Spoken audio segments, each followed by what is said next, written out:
తొలి వైద్యులు ప్రపంచానికి శస్త్రచికిత్సను అందించినటువంటి వాళ్ళు. వృత్తిపరంగా 5 వృత్తులను చేసేటువంటి నాయి బ్రాహ్మణులలో ప్రధానంగా వైద్య వృత్తి. ఈ వైద్య వృత్తిలో భాగమే సంగీతం. ఆ వైద్య వృత్తికి ప్రధానమైనటువంటి అంశం అంటే తలపై గాయమైనట్లయితే వెంట్రుకలు తీయడం, తలపై పుండ్లైనట్లయితే వెంట్రుకలు తీయడం, అది క్షౌర వృత్తి. అదే క్రమం లోపల మంత్రసాని, ఈ మంత్రసాని వృత్తిని కూడా చేసింది నాయ బ్రాహ్మణులే. ఇంకా రాజ్య వ్యవస్థకు ఇంటెలిజెన్స్ వృత్తిని కూడా 5వ వృత్తిగా ప్రచార వ్యవస్థకు సంబంధించినటువంటి వ్యక్తులుగా నాయ బ్రాహ్మణ్స్ ఉన్నారు. ప్రతి గ్రామంలో వైద్య వృత్తిని చేపట్టి అనేక మొండి రోగాలను తగ్గించి ఆయుర్వేద వైద్యంలో సిద్ధహస్తులుగా పేరుగాంచినటువంటి నాయ బ్రాహ్మణులు ఇవాళ కాలక్రమేణా అలోపతి వైద్యం అభివృద్ధి చెందడం, ఆయుర్వేద వైద్యంలో మార్పులు రావడం, వృత్తిని చేసేటువంటి వాళ్ళు క్రమక్రమంగా తగ్గిపోయారు. ఇక్కడ మనం చూసినట్లయితే ఒక కమ్యూనిస్టు యోధుడు, అదే విధంగా ఒక సంగీతాన్ని కమ్యూనిజంలో పాటల ద్వారా చైతన్యవంతం చేయడం కోసం సంగీతాన్ని అలవర్చుకున్నటువంటి వ్యక్తి, వైద్యాన్ని చేసినటువంటి వ్యక్తి. అంటే ఈ 3 పనులను చేస్తూ సమాజానికి సుపరిచితమైనటువంటి 82 ఏండ్ల లింగంపల్లి భిక్షపతి తోటి పొడిమి టీవీ మాట్లాడుతుంది. నమస్తే అండి భిక్షపతి గారు. నమస్తే. చెప్పండి, అంటే మీరు వైద్యం చేశారు, సంగీతం చేశారు, అదేవిధంగా సిపిఎం పార్టీలో ఉమ్మడి వరంగల్ జిల్లా స్థాయిలో ఒక జిల్లా స్థాయి నాయకుడిగా పనిచేసిళ్ళు. ఇన్ని అనుభవాలు ఉన్నాయి కదా.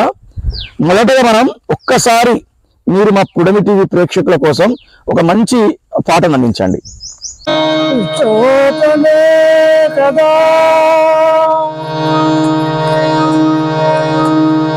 ఎట్టి చిత్రలేఖకుని కొంచెం నశించే చోటనే కదా అధికారం ముద్రికలు అంతరించే చోటనే కదా ఏ సత్కవింద్రుని కమ్మని కలము గంగలో కలసిపోయే చోటనే ఏ లేదైనా నల్లబోసల సౌరు గంగలో కలసిపోయే ఇది పిశాచులతో నిటలేక్షను గజ్జ కదలించి ఆడు రంగస్థలంలో ఇది మరణధూత వీక్షణమైన దృష్టిలయ అవని పాలించు భస్మ సింహాసనం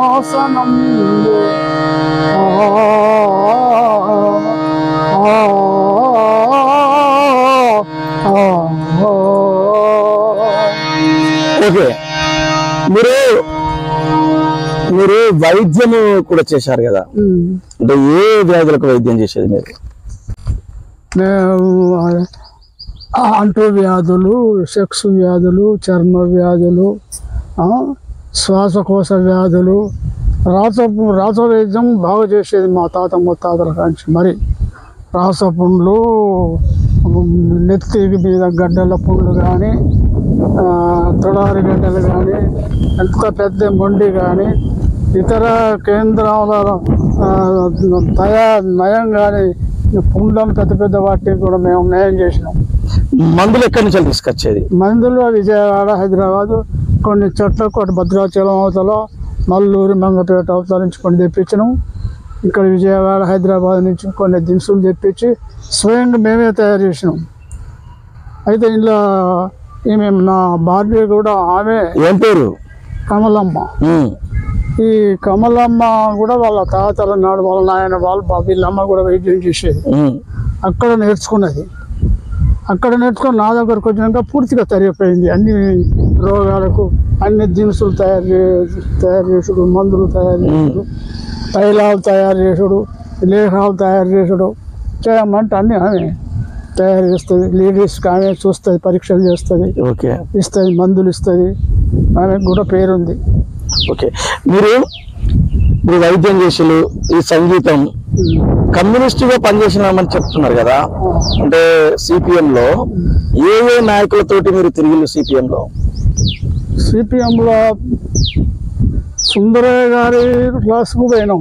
సుందరయ్య, ఓకే. భీమరెడ్డి నరసింహారెడ్డి గారితో కూడా పోయినాం. ఓకే. మరి బిఎన్ రెడ్డి కూడా వచ్చిండు. బీవీ రాఘవులతో కూడా మేము మా కుటుంబం తిరిగినాం. జి నాగయ్య, జి రాములు వీళ్ళు ప్రధానంగా మాతోనే వీళ్ళు కూడా పనిచేసారు. ఇప్పుడు స్టేట్ లెవెల్లో పోయినారు వాళ్ళు. మరి ఇక్కడ మరి సాదుల శ్రీనివాసు, మరి కృష్ణారెడ్డి, ఇక్కడ ఆల్బాల వీరయ్య, ఇక్కడ ఉన్న నాయకులతో కూడా పనిచేసినాము. గోవర్ధన్ రెడ్డి ఉండే, ఇట్లా మౌలానా, ఇలాంటి వాళ్ళతోనే బాగానే తిరిగినాం. ఫైటింగ్లు అయినాయి, ఊళ్ళో యుద్ధ రంగాలు అయినాయి, బల్యాలు, బర్షలు, బాంబులు, అనేకమైన యుద్ధ పోరాటాలు జరిగినాయి. అప్పుడు అలా కూడా తట్టుకుని బయటపడ్డాం. చాలామంది కార్యకర్తలను కూడా తయారు చేసినాం. ఇవాళ బెల్లంపేట గ్రామంలో అద్భుతంగా ఎవ్వరు ఎన్ని ఉపాయాలు చేసినా అక్కడ పార్టీ పోకుండా మంచిగా తయారై ఉండదు అక్కడ. ఓకే. అంటే మీ ఎల్లంపేట గ్రామానికి సంబంధించిన, అంటే ఇప్పుడు ప్రస్తుతం మహబూబాబాద్ జిల్లా మరిపేడ మండలంలో ఉన్నటువంటి ఎల్లంపేట గ్రామం, ఇక్కడ మీకు దగ్గర చిన్నగూడూరు కూడా ఉంది. చిన్నగూడూరులో దాశరథి, కృష్ణమాచార్య, రంగాచార్యాలు తెలుసా? మీకు ఏమైనా పరిచయం ఉందా? తెలుసు. వాళ్ళతో ఎలాంటి పరిచయాలు మీకు? ఆయన ఉన్నప్పుడు ఒకసారి పోయిన పరిచయం అయింది. ఆయన చచ్చిపోయినాక కూడా ఒక మీటింగ్ పెట్టి ఆయన మహాసభ కూడా జరిపించాను. అది పరిచయం. అక్కడ చాలా మంది గూడూరులో కూడా చాలా మంది పరిచయం అయిన వాళ్ళు ఉన్నారు ఇప్పుడు. ఓకే. మీరు తెలంగాణ సాయుధ పోరాటంలో ఉన్నారా? లేను. అప్పటికి నా ఏడు సరిపోలే. నేను పార్టీలోకి వచ్చి నిర్మాణం జరుగుతుంది. అప్పటికే తెలంగాణ సాయుధ పోరాటం ఆగిపోయింది. మీ మీద ఏమైనా కేసులు అయినాయా? 20 కేసులు అయినాయి నా మీద. 20 కేసులు అయినాయి. ఏ విషయంలో అయినాయి 20 కేసులు? ఏ విషయంలో అంటే వీళ్ళు జెండాలు పట్టుకొని అడి తిరిగి వాళ్ళ ఇంటి మీదకి పోయినది ఒక కేసు. వీళ్ళు పలానా ఆయనతోని కొట్టపోయిన ఇంకొకరిని కొట్టపోయినది ఒక కేసు. ఇట్లా అనేకమైన కేసులు ఉత్తుతాయి తీసుకపోతే ఆ జడ్జికి కోపం వచ్చి ఆడు ఎట్లా చెప్తే అన్ని కేసులు ఉత్తుతాయి తీసుకొచ్చి పెడతాడే, నీ మీద కేసులు పెడతానని బెదిరించినాక ఆగినాయి. కాకపోతే వాడు ఏది ఇస్తే అదే 20 కేసులు ఉత్తే ఏం చేయని పెట్టిండు వాడు. అయితే మేమేం చేసినట్టు వీళ్ళు లాభం లేదని వాళ్ళ కొడుకులు చదువుకున్న వాళ్ళు ఉంటారు కదా, వాళ్ళ కొడుకులు మన వాళ్ళు చదువుకున్న వాళ్ళు ఉంటే వాళ్ళందరూ తెచ్చిపోతాను మేము కేసులో. అబ్బో, మన పిల్లగాళ్ళు చదువుకున్న వాళ్ళు చదువుకోవడం అంత బాగా అవుతుందిరా, ఇక వాళ్ళు ఊరుకుంటా వాళ్ళేది. అప్పుడు బంద్ అయినరు కేసులు పెట్టుడు. అనేక ఎత్తుగడలతో పనిచేసినాం అప్పట్లో. జైలు జీవితం ఒక నెల 2 నెలలు జరిపినాం. మళ్ళీ ఒకసారి నెల, అట్లా మళ్ళీ ఒకసారి 10 రోజులు, ఇట్లా నడిచింది చాలా రోజులు. అట్లా ఎన్ని నెలలు జైల్లో ఉన్నారు? ఎన్ని నెలలు జైల్లో ఉన్నారు? నెలలు ఎప్పుడు ఉండాలి, ఎప్పుడు నెల 15 రోజులు, 20 రోజులు. ఎక్కడ జైల్లో ఉన్నారు మీరు? వరంగల్ సెంట్రల్ జైల్లో. ఓకే. కమ్యూనిస్ట్ పార్టీలు ఏమైనా వస్తాయా మీకు? కమ్యూనిస్ట్ పార్టీలు ఇప్పటికి 82 వరకు ఏ ఒక్క పాట ఆదికి లేకుంటాయి. అయిందా? ఏదైనా కొంచెం గుర్తుందా? కొంచెం ఏం గుర్తుండదండి, ఏం లేదు. అది ఎర్రజెండ ఒకసారి పాడండి.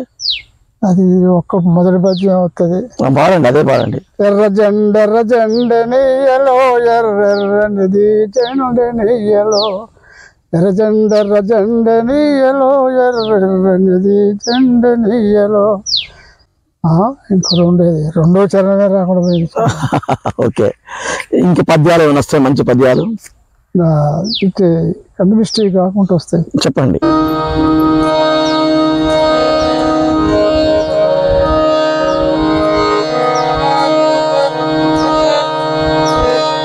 చదువు ప్రతి ఎంత కలిగిన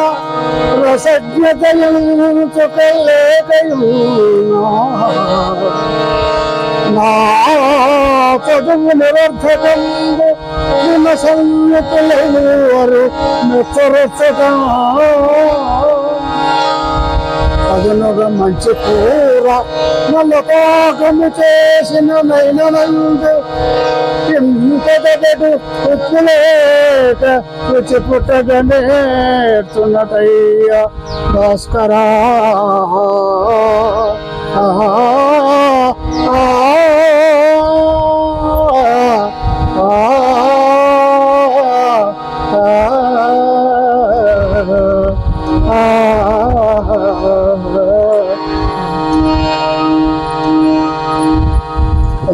మీరు ఎవరి మీద ఎక్కువ పోరాటాలు చేసిండ్రు? అంటే భూస్వాముల మీద, భూస్వాముల మీద చేసిండు.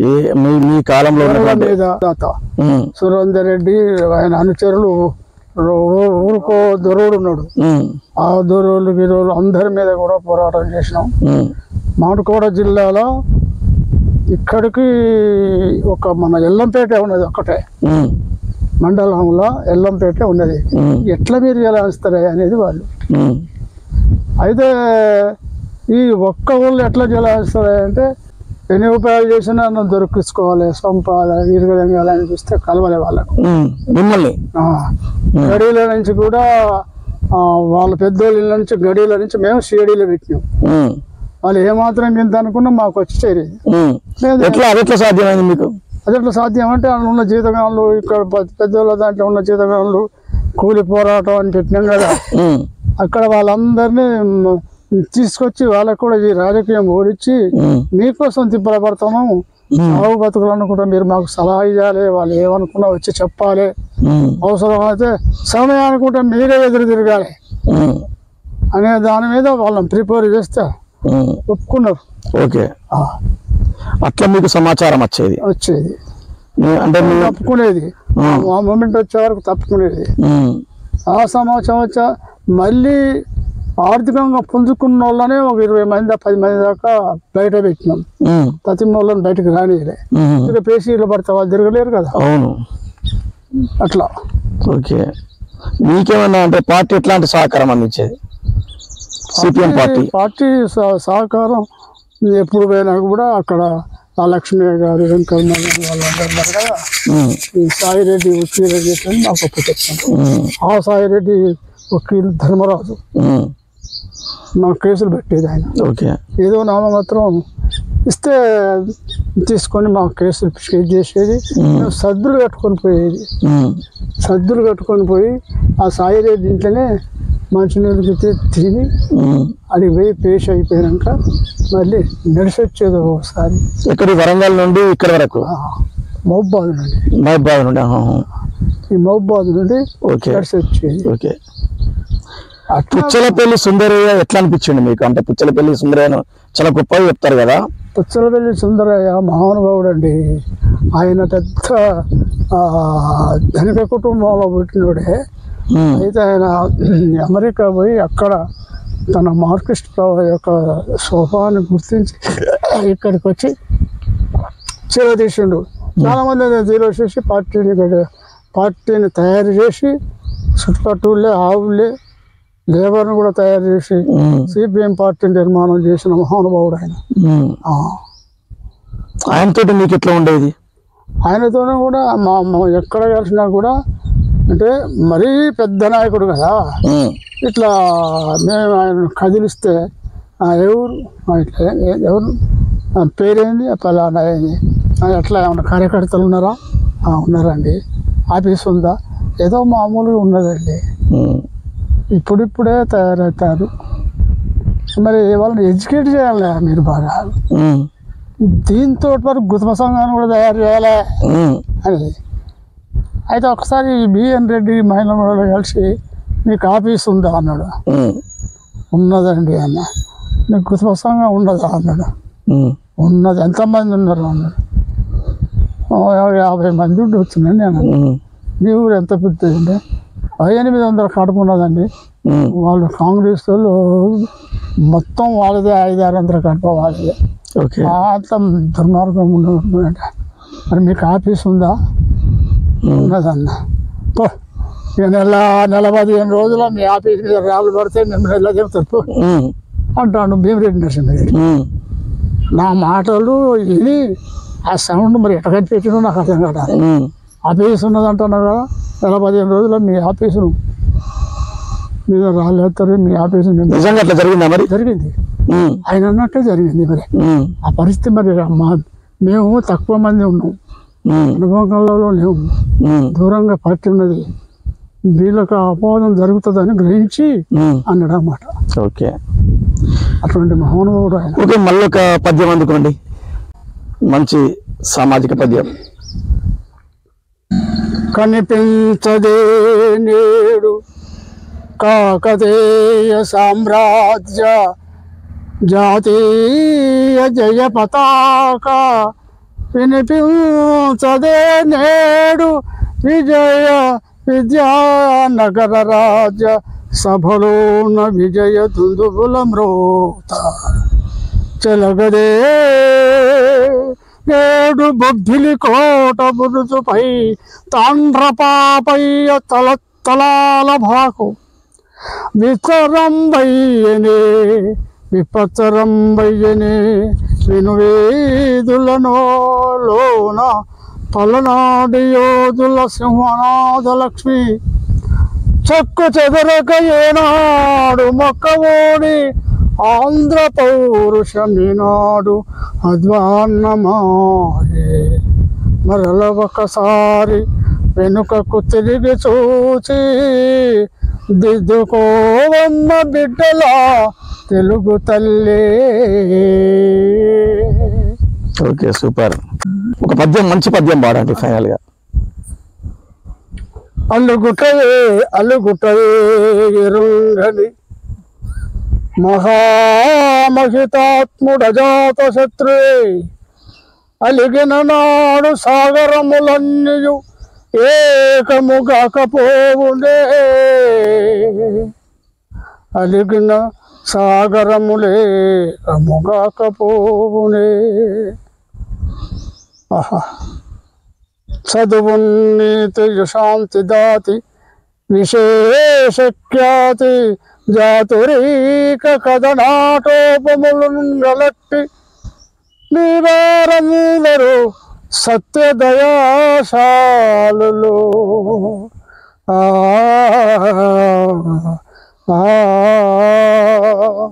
నమస్తే.